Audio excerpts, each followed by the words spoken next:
Bienvenue dans cette nouvelle édition du QG News. Au sommaire de l'actualité, le 7 octobre 2018.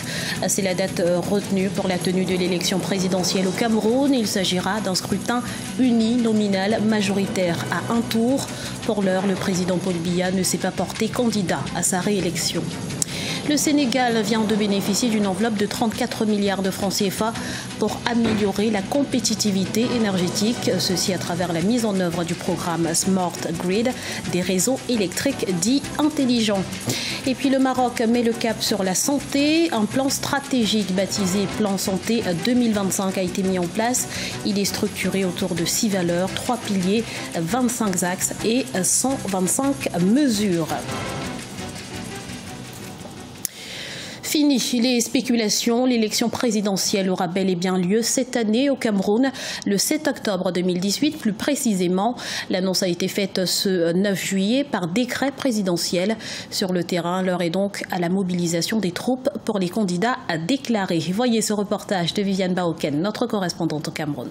Le 7 octobre 2018, le peuple camerounais aura un rendez-vous capital avec son destin, l'élection présidentielle. Le chef de l'État, Paul Biya, garant des institutions, a signé un décret irrélatif le 9 juillet 2018. Une annonce qui a créé une émulation au sein des quartiers généraux de certains partis politiques. Du côté de l'Union nationale pour la démocratie et le progrès, l'UNDP, il est désormais question de choisir son candidat. On va étudier toutes les candidatures, mais il ne faut pas exclure qu'il n'y en ait pas. Là également, le parti devra se prononcer.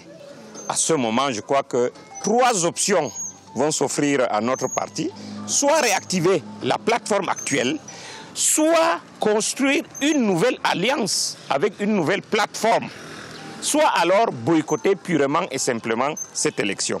Au sein du Social Democratic Front, premier parti d'opposition au Cameroun, le travail se poursuit avec la convocation du corps électoral. Selon les responsables, le candidat choisi est sur le terrain et n'attend plus que la déclaration de candidature de son adversaire traditionnel, le président Biya. Et donc, nous attendons maintenant que M. Biya se déclare.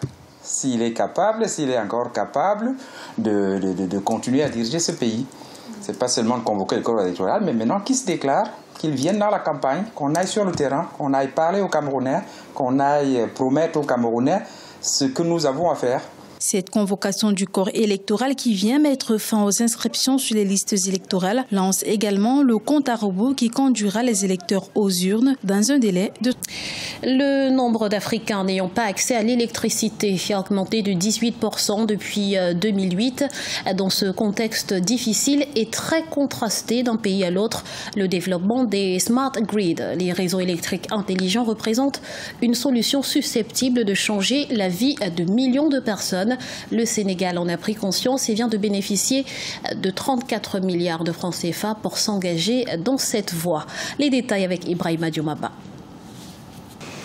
Le Sénégal va bénéficier de 34 milliards de francs CFA de l'Agence française de développement pour financer la mise en œuvre de son programme Smart Grid. Il s'agit d'un réseau dit intelligent destiné à optimiser la production, la distribution et la consommation pour mieux mettre en relation l'offre et la demande en électricité du pays.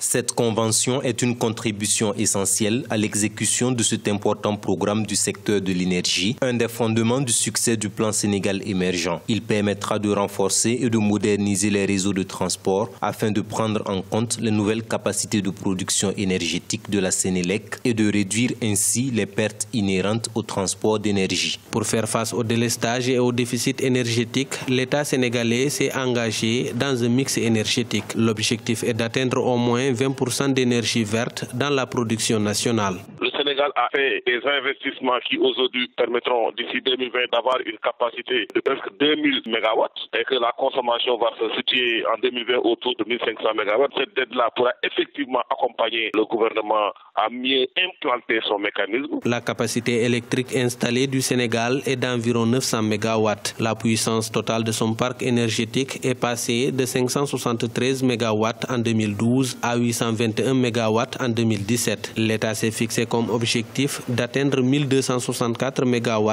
d'ici 2019. Évolution et élargissement de l'assurance maladie, suivi et évaluation du parcours santé, innovation médicale et pharmaceutique. Le Maroc est résolu à faire évoluer son système de santé. Une feuille de route a été élaborée en ce sens et baptisée Plan Santé 2025. Aïssatou Diamanka Besland. La question de la santé au Maroc est au cœur de l'action gouvernementale en 2018-2019. Ainsi, le Royaume a mis en place le plan santé 2025. Son objectif, améliorer l'accès aux services de santé. Moi, en tant que professionnelle de santé, il y a un désamour entre le personnel de santé. Donc, ce plan d'action, s'il est appliqué tel qu'il a été conçu actuellement, parce qu'il viendrait répondre, il s'inscrit dans un cadre global, un cadre d'orientation royale, un cadre d'objectifs de développement, d'accord, durable. Je pense qu'il est grand temps pour le ministère de la Santé d'adopter une vision holistique de la santé et d'adopter une politique transversale au lieu des fameuses politiques traditionnelles. Le gouvernement entend également optimiser l'accès aux médicaments, le renforcement du programme de santé dédié aux femmes et aux enfants avec la création de pôles d'excellence régionaux multidisciplinaires. Il y a eu des acquis majeurs. Moi, en tant que gynécologue obstétricienne, je suis concernée par la mortalité materno-infantile. Il y a eu une baisse de la mortalité maternelle de 112 pour 100 000 naissances vivantes à 72,6 pour 100 000 naissances vivantes, ce qui est une avancée spectaculaire au Maroc. Le Maroc était vraiment à la traîne dans ce domaine, mais là, il est en train de réaliser des objectifs. Certes, je pense que ce plan d'action 2025 répondrait à cette problématique. En effet, 4 mois après sa présentation, le plan santé 2025 fera l'objet d'un travail de concertation et de débat le 12 juillet 2018. Direction le Rwanda, à présent à la découverte du Kigali Art Center, une entreprise fondée par 2 jeunes artistes spécialisés dans la peinture, les arts graphiques et la production vidéo. Mais malgré leur détermination, il est difficile pour ces derniers de vivre de leur passion. Reportage de Fraterne Dakai Senga, notre correspondant à Kigali. Créée en 2017, la Kigali Art Center est décrit par ses fondateurs comme un espace où s'expriment des jeunes Rwandais passionnés par l'art. Situé dans le district de Kicukiro à Kigali, la capitale rwandaise, le Centre des Arts de Kigali est une plateforme pour les projets, les programmes et les événements liés à l'expansion, la promotion et la commercialisation des beaux-arts au Rwanda. Quand on était à l'école d'art, mon ami Fabrice était très doué dans la peinture et moi dans le dessin et l'illustration. Quand on a fini nos études, on s'est dit qu'il fallait qu'on unisse nos forces pour créer quelque chose de professionnel et qui nous aiderait à s'en sortir dans la vie. Et c'est ainsi qu'est né ce centre. Depuis sa création, le Centre des Arts de Kigali a reçu une quinzaine de prix pour avoir conduit à succès plus de 450 projets artistiques. Pour ces jeunes fondateurs, l'objectif est d'atteindre un niveau international pour montrer à quel point le Rwanda regorge de talent. Je veux travailler très dur pour qu'un jour je puisse faire le tour du monde en portant le message rwandais partout. On veut également faire de ce centre une galerie des arts de renommée internationale et on aimerait construire une grande école des arts car notre pays est tellement plein de messages pour le monde. Au mois de juin 2018, le gouvernement rwandais a annoncé qu'il va commencer à inclure les revenus liés aux activités culturelles et sportives dans le calcul du produit intérieur brut du pays. Une bonne initiative pour ces jeunes artistes, pourvu que des efforts soient fournis par les autorités dans la promotion de ces activités. Ce journal a été réalisé par l'ensemble de la rédaction. Merci pour votre fidélité. Dans un instant, une nouvelle édition de l'actualité sur Africa 24.